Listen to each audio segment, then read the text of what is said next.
action can or will be taken. All of members of council are with us this evening. And we have one item on our work session agenda, and that's Larry Lang on investments. That's your copy under your desk. Okay, thank you, Mayor. Good evening, Mayor and Council. Tonight, we're going to review the City of Goodyear's investment program and a proposed investment policy of which we have provided you a copy. We'll be going through that this evening to get any input from you.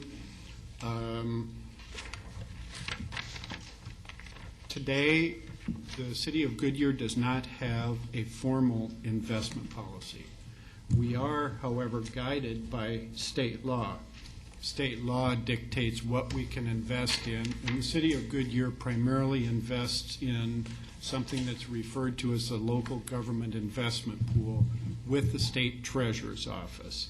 We're going to talk about the history of those investments as we go through. The city charter briefly mentions investments, and what it says is that the council may cause city monies to be deposited or invested as long as the way this is done abides by state laws.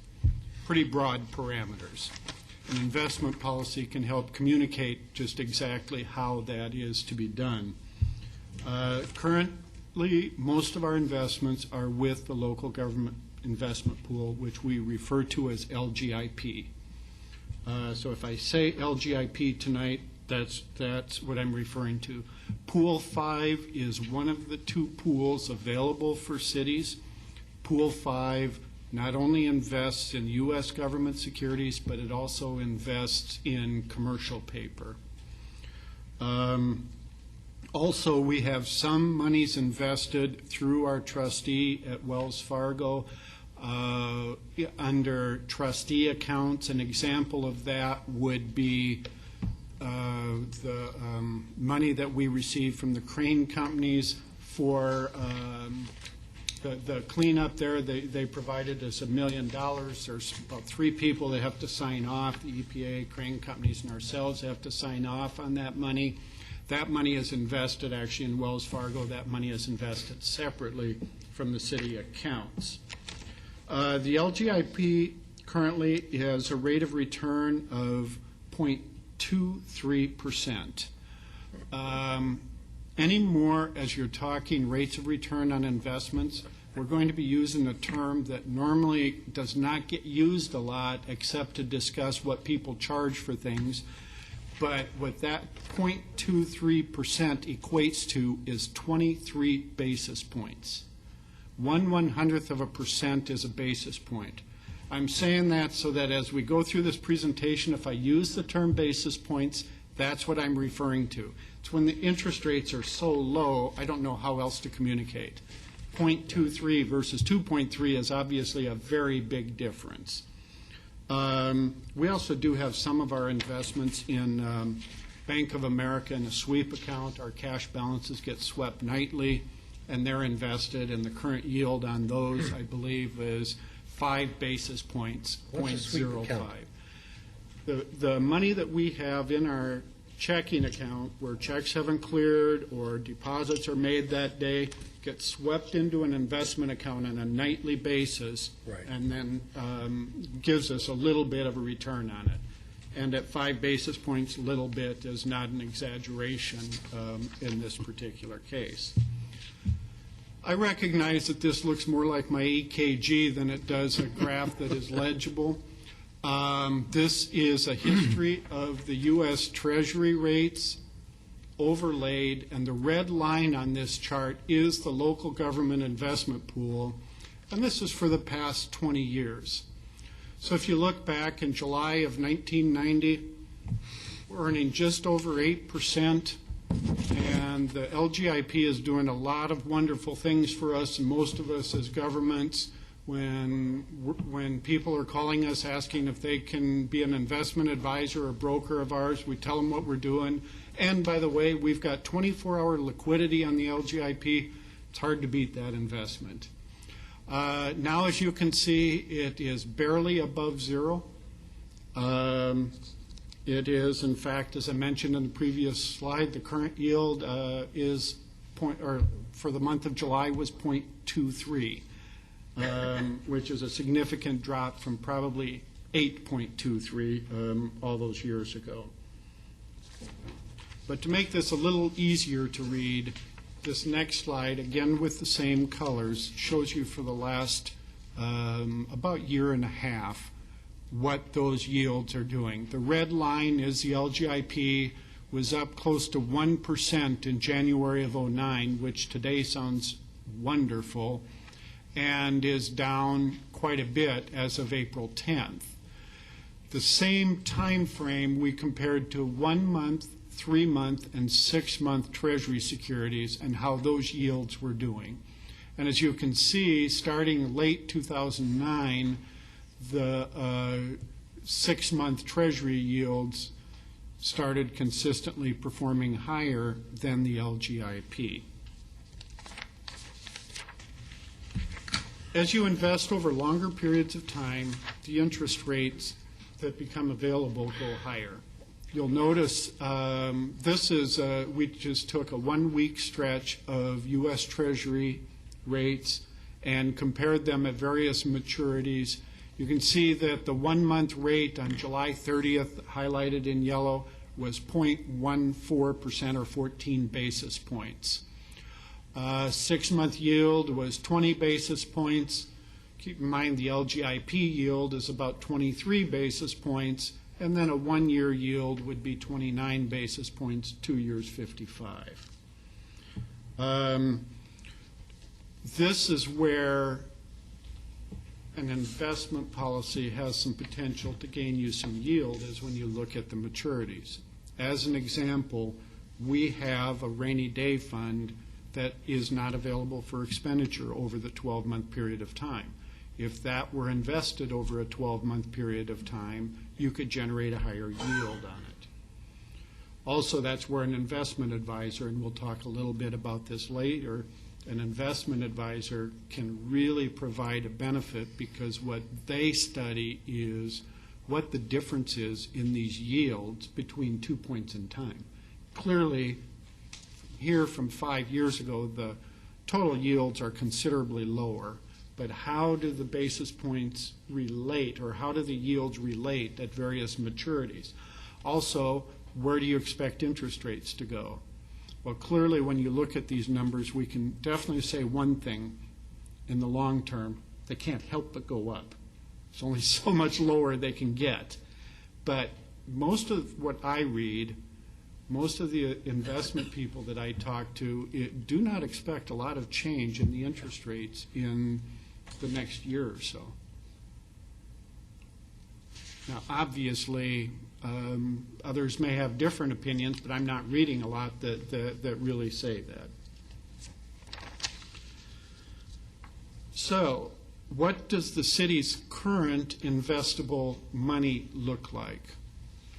About 41% of the total, and this is citywide, this is not just general fund, but citywide, about 41% of the total investment that we have, or money available to invest, is in development impact fees. The development impact fees are used to fund portions of the capital improvement plan, 5-year capital improvement plan. Some of those are going to be spent over the next 12 months. Some of those are programmed out 3, 4, and 5 years. If we can match the maturities of our investments with the needs of that cash, that can provide us higher yields. Likewise, we have the rainy day fund that I mentioned earlier. That represents about 25% of our citywide investments. We could increase our yields by expanding the maturities on those. On the other hand, operating funds, and we have those in both in the general fund and also in the enterprise funds. Operating funds you need to keep a lot more liquid. Those are the monies that you're operating day to day. That's how you're paying your bills. You wouldn't want those invested out as far. The capital funds that are on this list consist primarily of bond proceeds for specific purposes. One portion of it, for example, is money from the McDowell Road Commercial Corridor Improvement District, which expected to roll into the debt service fund before too long. That money you wouldn't want to invest out very long. So most of those you would probably logically want to keep in the LGIP for the operating and the capital funds. This is a slide that we received from a sister city in Arizona. This one happens to be from the city of Tempe. And what this is showing is the top line shows the managed portfolio. And they prepared this slide showing what would have happened with their actual returns for the last fiscal year if $50 million had been invested in each of these three types of investments. The first one is the managed portfolio. That is the money that would be invested where you would be looking at longer-term maturities, probably have an investment advisor, that type of thing. If you look in the city of Tempe's example, or in this one up there, the managed portfolio, look at the second column. You'll notice the duration is 0.80. That works out to about 9.5 months. That's the average duration of the securities in this investment portfolio. Now you compare it to the LGIP Pool 5, which is what we're in. The average duration of that of 0.06 is about 3 weeks. Why is it that way? This is how the state has to manage that pool because we have 24-hour liquidity in that pool. They cannot be out 2-3 years with their portfolio with that type of liquidity. It's a different type of instrument. LGIP Pool 7 is very similar to Pool 6, except that it is restricted to U.S. government securities. The managed portfolio that Tempe has is also restricted to U.S. government securities. They did not have any commercial paper in that particular investment. So most of what they were able to gain that yield on was their ability to manage the maturity of their investments matched against the needs for that cash. You show at the bottom that the differential then of their managed portfolio over the Pool 5 net of the fees that they paid for the investment advisor was about $460,000 and about $515,000 in Pool 7. This is a list of investment policies in other cities in Arizona, and many of these we called the cities. A couple of them we just picked it from their 2009 corporate annual report, but as you can see, most of the cities that we look at and compare to do currently have a detailed investment policy as we're proposing, and that at least some of their investments are outside of the LGIP. In the case of the city of Phoenix, whose investment portfolio is, I believe it's about $3.5 billion, they do not have any money in the LGIP. They manage all of their investments through that city.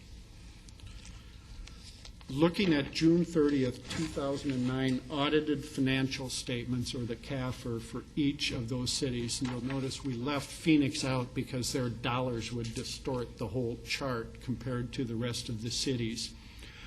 Almost all of the cities had LGIP as part of their investment portfolio, with only Chandler and Scottsdale not investing in the LGIP. Larry, yes. Can we invest in our own bonds? Yes, we can. And if you look on this chart, the fourth column says local bonds. Both Mesa and Peoria have invested in local bonds. Mesa has invested in a local improvement district bond. Peoria has invested in, I believe it was a special district bond there. I have talked to our financial advisor, which is different from an investment advisor, on that very issue.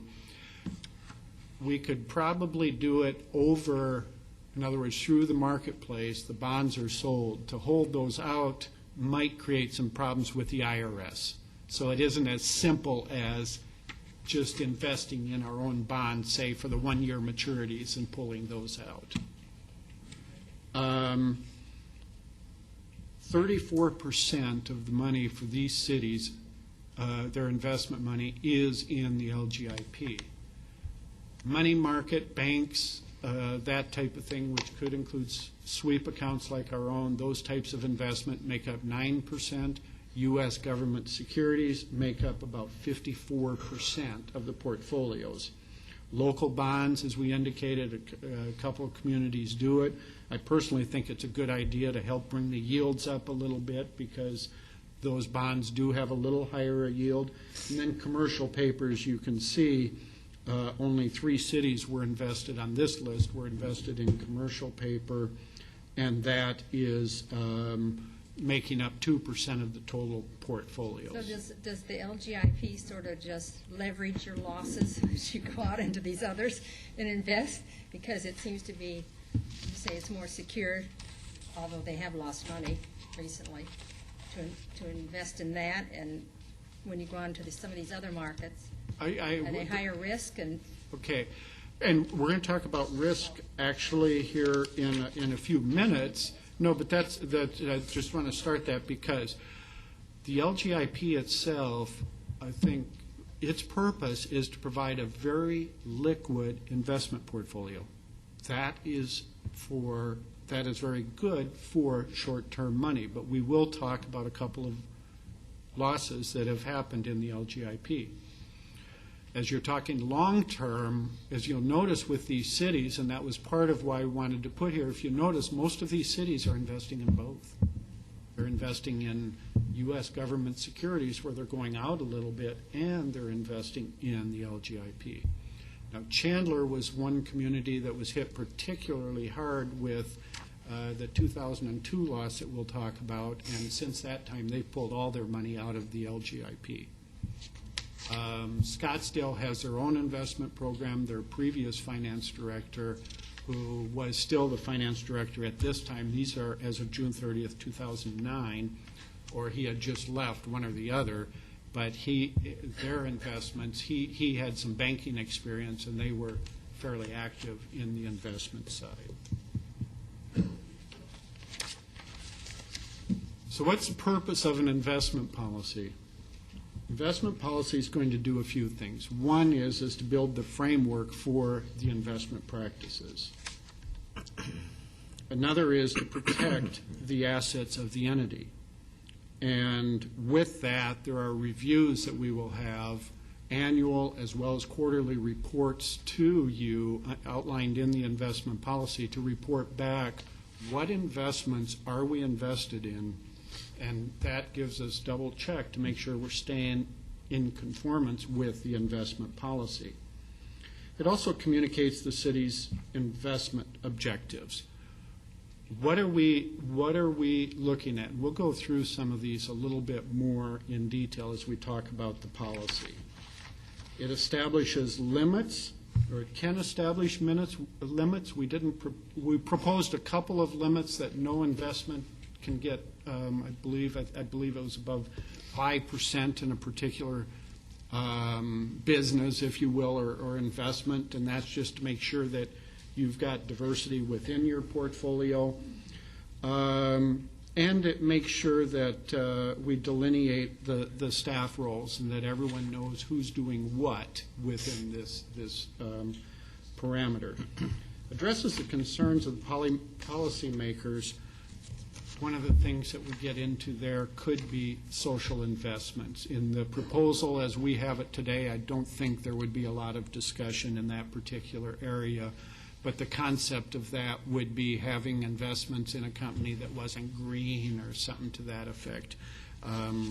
As you'll see, we're not recommending commercial paper in this investment policy, so that probably wouldn't matter as much.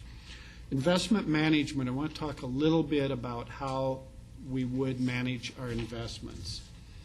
The variables that we will consider in maintaining the proposed investment program will include the size of the investment, of course, the duration that we have for the investment, the complexity of the program, and then available resources. And that's a very critical one as we look at who will maintain the investment program. The choices are completely internally manage the investment program with finance staff. The local government investment pool would be an example of that, or I suppose we could purchase securities through a broker and just make the decisions internally on that. The other side of the equation would be external management, hiring an investment advisor to make advice on investments as we're going through. And then the third, and what we're proposing, would be a combination of both internal and external. And specifically, we would use the external manager as an advisor on those funds that we are managing for a longer period of time, whereas the LGIP money, there would be no reason to have an investment advisor on that particular portion of the portfolio. So what is it that we would look for in an investment advisor? One is expertise.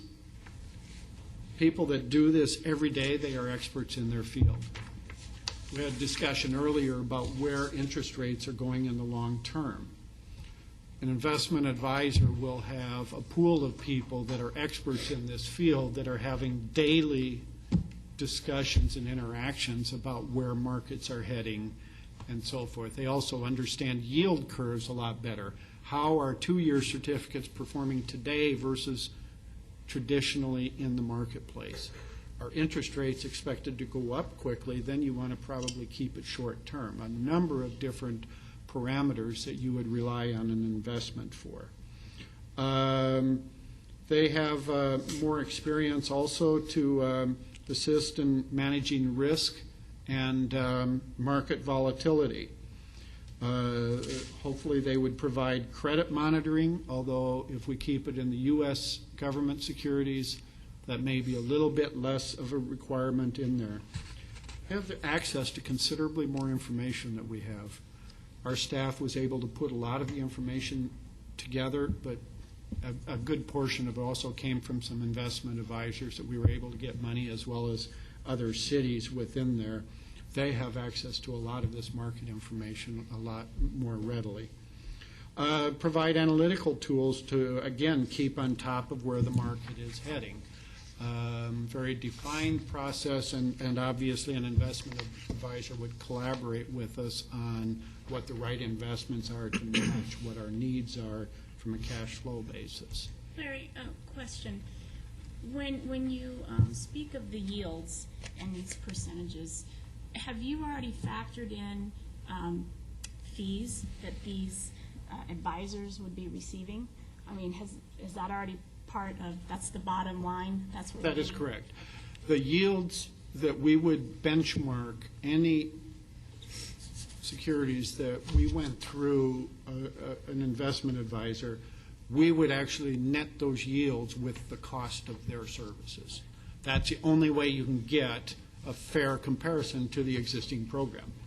If our net with an investment advisor, net of their fees was lower than the LGIP, it wouldn't make a lot of sense. That's probably. what I was asking. Yeah.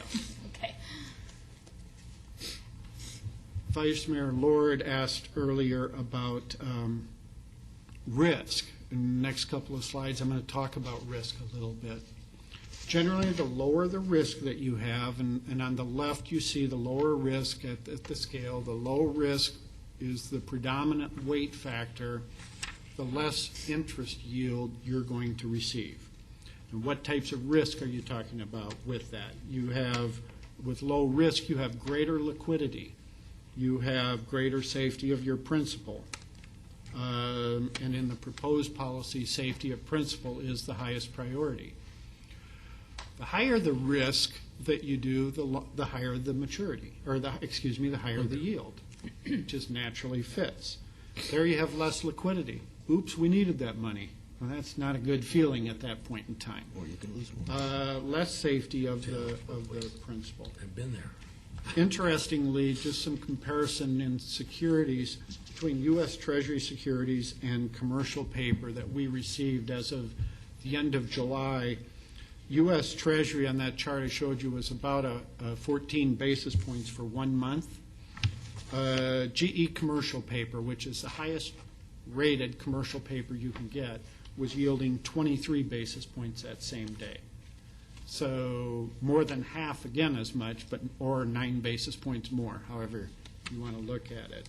But let's go out 6 months, and the difference is 19 basis points for U.S. government securities, 35 basis points for the commercial paper.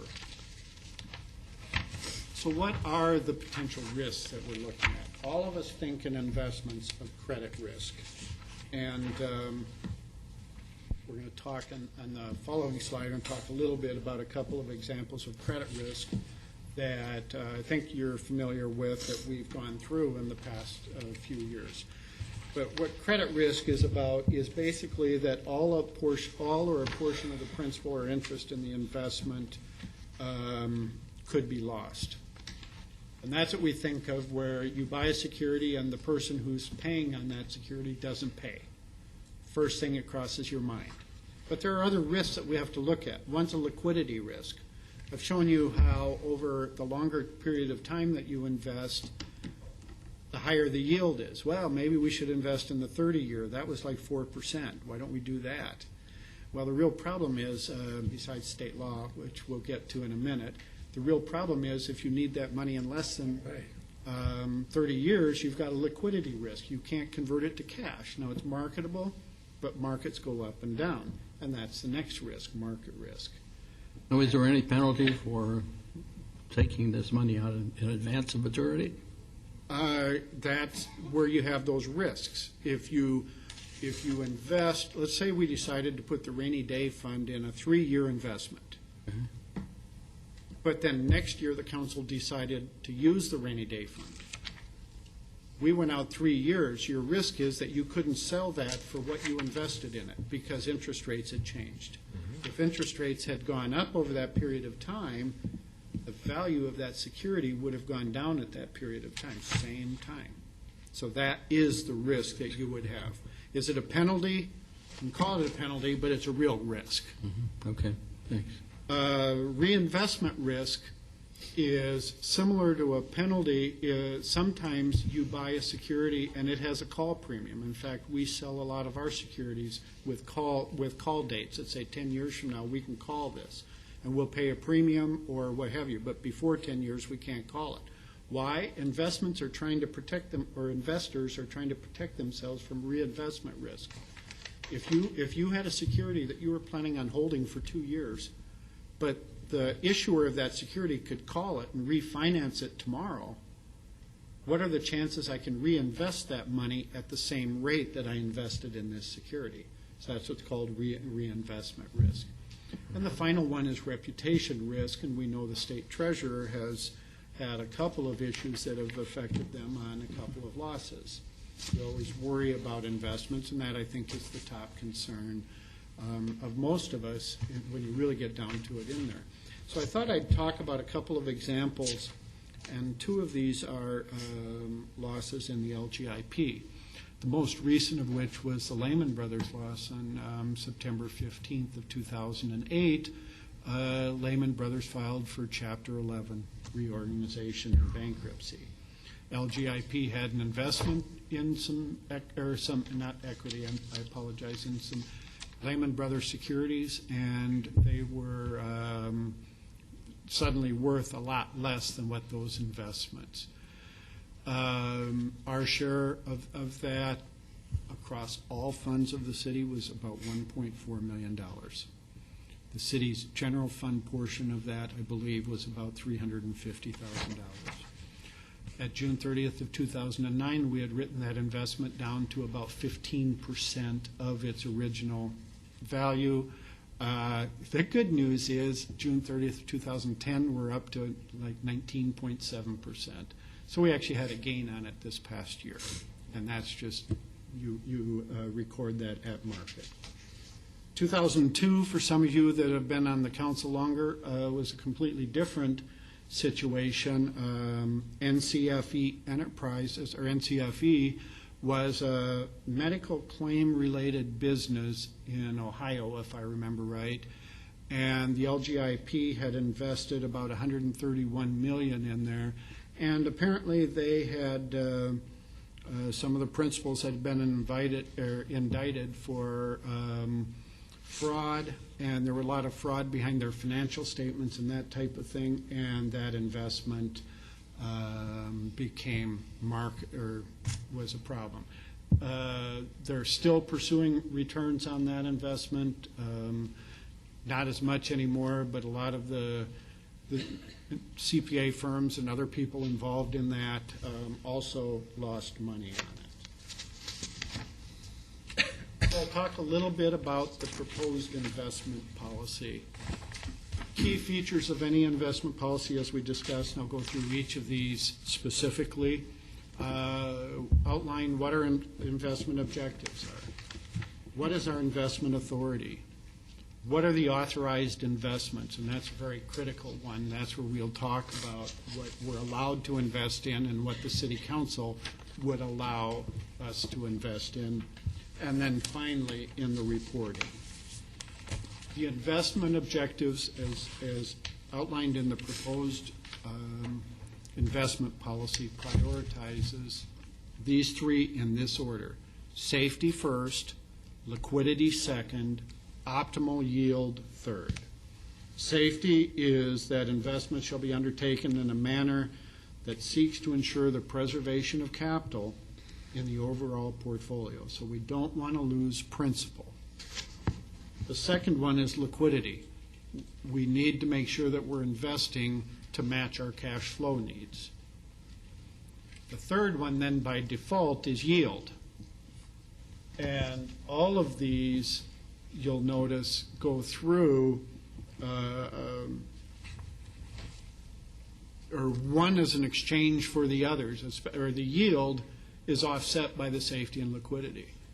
If we were to put yield as the highest priority, you could see that's where we could really go for higher returns, but then your safety and your liquidity would be less.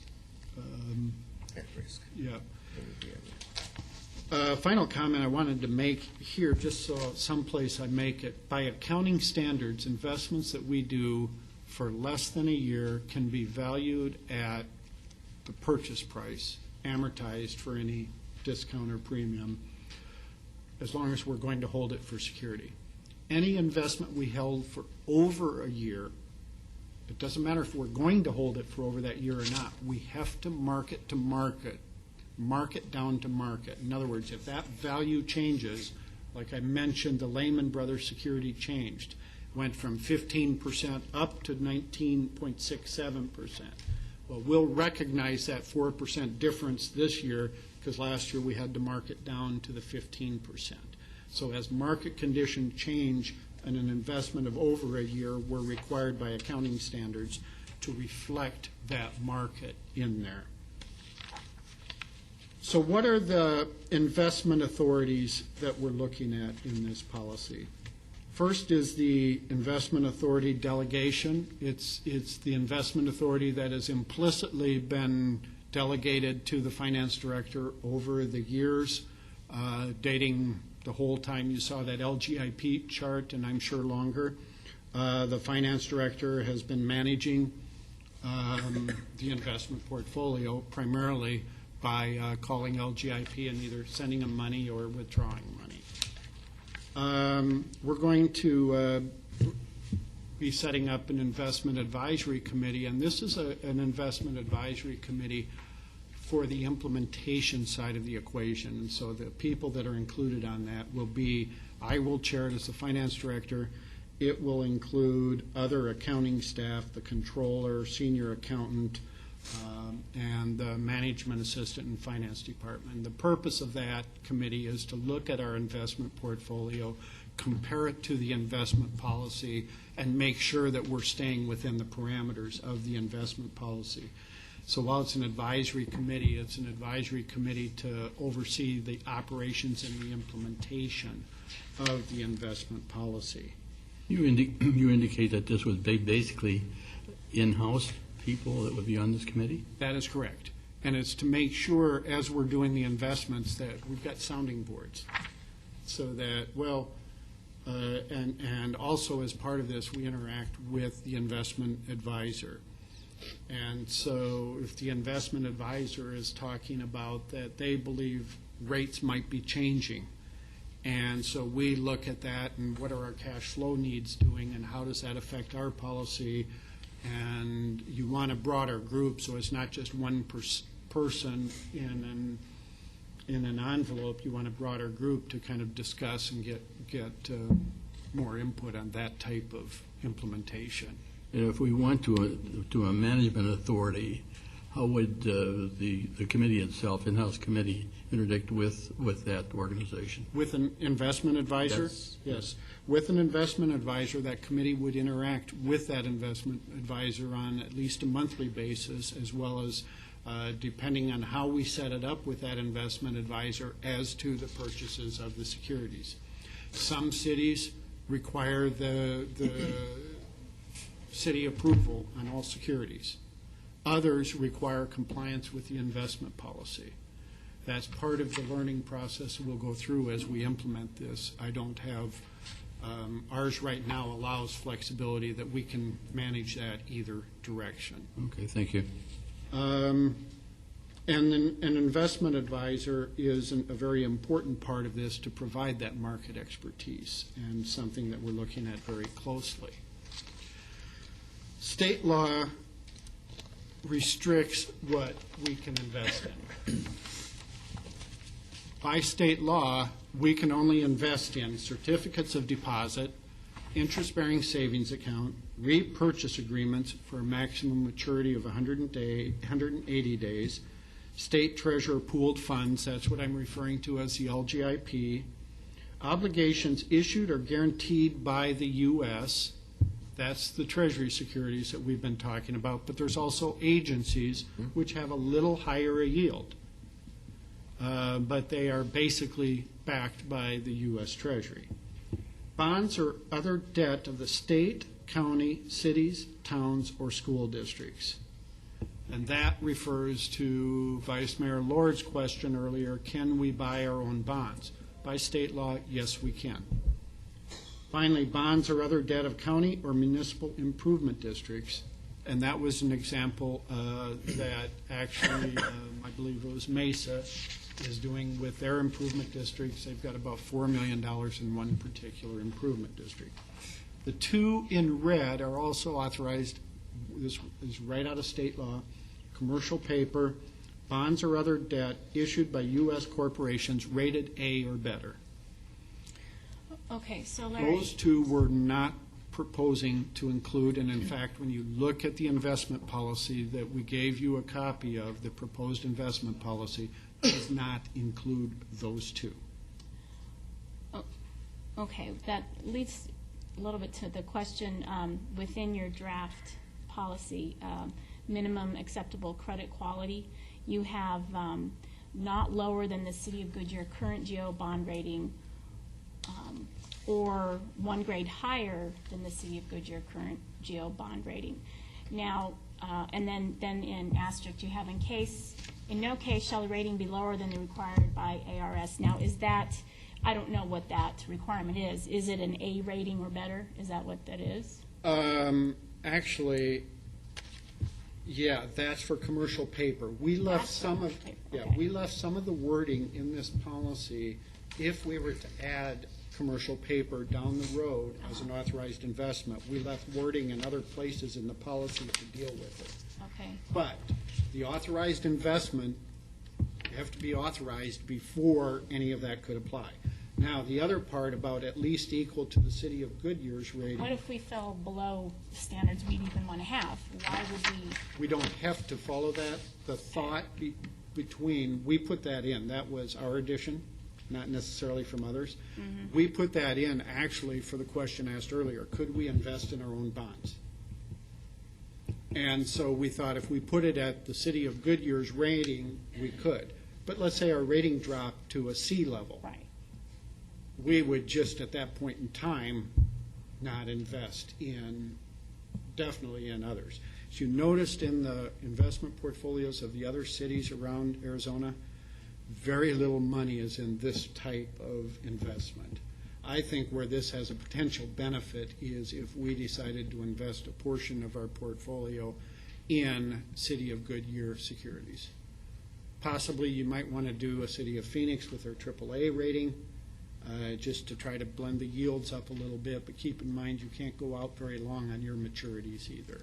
So that all becomes part of it. So your feeling, though, is that within the policy, we don't have to name out exactly that it's going to be a AA or higher standard? We can if you're more comfortable as a council. I am okay with that, I really am. We wrote it the other way to link it to our own investment returns, but that's a concern. We're more than happy to put it in at that rating. There are certain of our bonds that are not at AA. They're at A+, I believe, which is like one notch below that. I was just using that example. I don't know what the right one would be, but okay. Larry, don't we typically buy insurance, though, to get it up?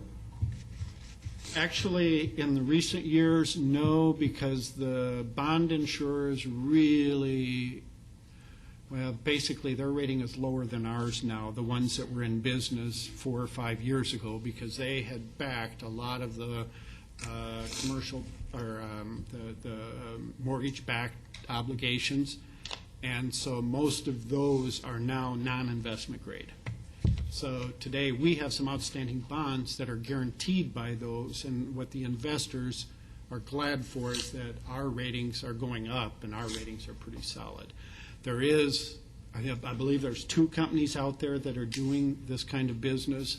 They are very selective in what they look at, generally larger issues, and I mean hundreds of millions, or 100 million or something before they look at them. Just real quick, Larry, do you have any idea what 1 basis points on average generates for us a year?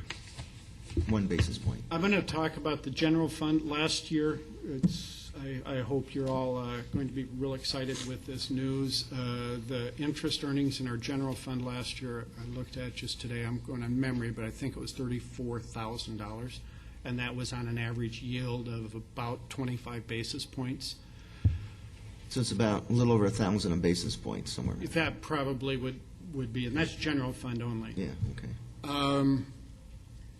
The only reason why I asked that, when you're looking at risk and basis points, we're not talking about a whole lot of money, it doesn't sound like. And that's one of the reasons that at this point in time, I don't think any of us on staff feel it makes sense to even look at commercial paper. If you were to invest in $1 million commercial paper and you had a $200,000 loss, at these types of yields, it's a long time to get a $200,000 loss back. Now, someday the yields will improve, and part of what we're doing is we're trying to increase our flexibility to be able to increase the yields. And that's really what this is about. This chart I'm not going to talk about much. I assume if you're interested in discussing commercial paper, we'll come back to this chart because that's really how that paper is rated. Final is we're closing in anyway. In reporting, investment reports would be produced under the proposed policy for the council at least quarterly. What those investment reports would include is what we're invested in, what the name of the security is, the maturity, cost, current value, return, all that kind of stuff. So it would just give you all of that information. And it's just so you can look and ask questions. It probably would be in the form of a written report. I can't imagine you guys really wanting it as part of a council meeting. But I guess if we have a real dry night, we could do that. The purpose of the report is to assure that we're maintaining compliance with the investment policy, to make sure that we're showing that out there. And as we show here, just a few of the types of, the credit quality and that. If we went to, or if we considered a managerial portfolio, then all these reporting mechanisms would be done by the portfolio portfolio manager. Is that correct? That is correct. And actually, that is an expectation we would have as a staff. We talked about we would have a monthly meeting with them, and we would expect a similar report on a monthly basis so that we always knew what we were doing in there. Also, in an investment advisor, if we go that route, we would want to have someone with a lot of municipal experience, that understands our business as well as our restrictions. You don't want to be getting in there where their experience is investing in other types of securities, and that this isn't the primary experience. This is very specialized business, or there are a number of firms that this is all they do is working with governmental clients. And that's just to keep that experience. I don't want to jump ahead of the close of your presentation, but, looking at the returns, now correct me if I'm wrong, between the managed portfolio and the LGIP Pool 5, we're looking at a return in the same period, June 30th, 2009 to June 30th, 10, the return of $605,000, okay, from the managed portfolio, and from the pool, we're looking at $130,000, which is a difference of about $450,000. That's correct. Why wouldn't we go based on these figures? Why wouldn't we even seriously consider going to a manager portfolio? Our recommendation is that we probably will want to go that way, but I will also tell you that in that particular portfolio, they went into this program at a perfect point in time.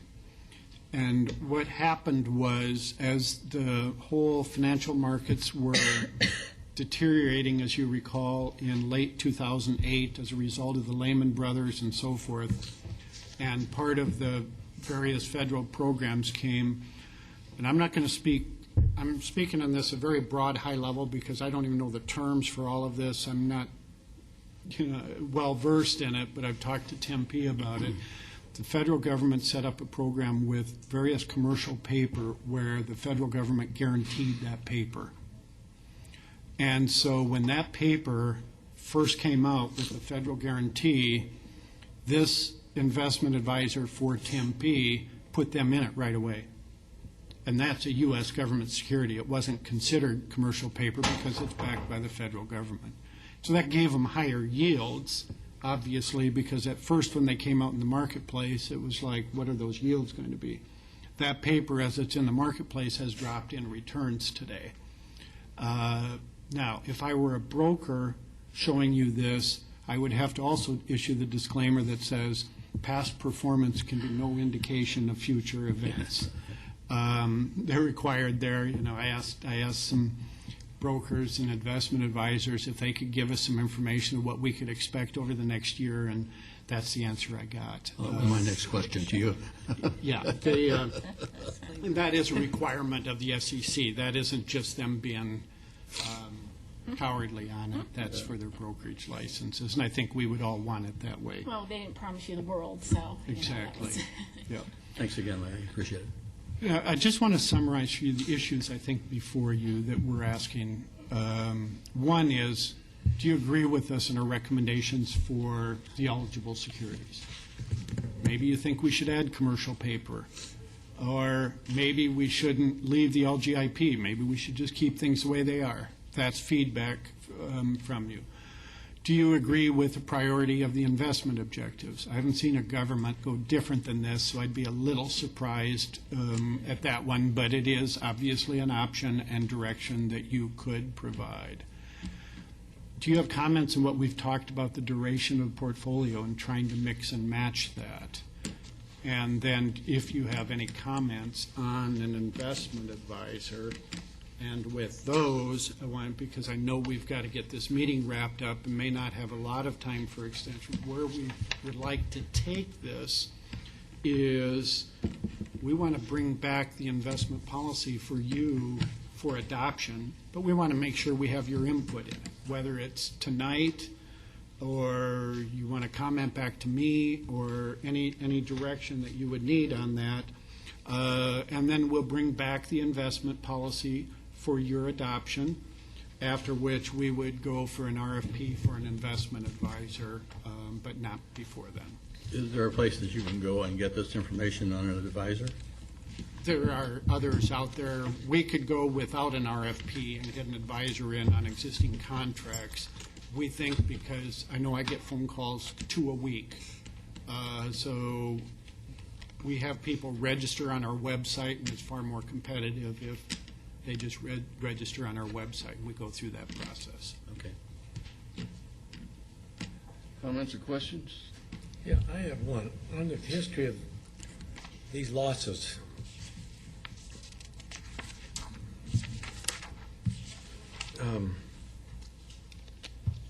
so dozens of Arizona entities lost nearly $40 million in combined LGIP investments. What kind of entities? Who were these? Banks? Were these municipalities? Who were these? All of these in the LGIP are local governments, so All that's of- cities, counties. I'm not completely sure. I believe school districts are in there, but they're local governments within Arizona. So we could invest. We could invest in other municipalities' bonds. Yes. But that isn't what this is referring to. No, but I mean, I'm just saying, no, I understand that. Okay, That's okay. a separate issue. Yes. I guess because of the fact that there's that possibility of a loss in LGIPs, that where would we really want to spend our time? I mean, of course, that would be up to our advisor, I'm certain. My recommendation would be that we keep a portion of our money in the LGIP. They've gone, now, we could switch it at your direction, and I really should have put that on the list of issues. We could switch some of that investment over to the Pool 7, which is all U.S. government Now, securities. is that, Lower yield, but less risky, because that is only U.S. government securities. right, okay. But the operating money that we have, we think we should keep in pooled liquid investment. Understand. Okay, Joe? No, I agree with the priorities of safety, liquidity, yield. I agree with that. Yeah. And that's one of the reasons why I asked you the question on what is 1 basis points. In this environment, I wouldn't want to get too far out front as far as the risk is concerned, only because you're not talking a significant return, with the basis points that you're talking about. So I would tend to lean on the conservative side when it comes to that. Okay, No, I asked my questions, thank you. okay, thanks. Okay, thank you very much, and we're on for 6 o'clock for our regular meeting. Meeting's adjourned.